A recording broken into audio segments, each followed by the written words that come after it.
வால் காடி எடுத்து பைப் போடுறத பார்க்க வரோம். அதில் இந்த மெட்டல் பாக்ஸ் எல்லாம் வைக்கிறோம் இல்லைங்களா, அதில் மேசன் கலவை அடித்து க்ளீன் பண்ணுறதுக்கு நமக்கு நிறைய டைம் தேவைப்படுது.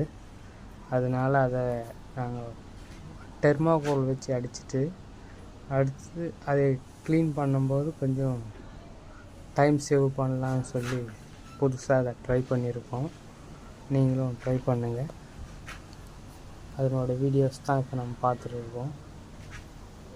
அது தெர்மாக்கோல் விலையும் கம்மி தான், நமக்கு லேபர் வந்து கம்மியாகும் இல்லைங்களா. ஓகே ஃப்ரெண்ட்ஸ், நீங்கள் இன்னும் ஒரு டைம் ட்ரை பண்ணி பாருங்கள்.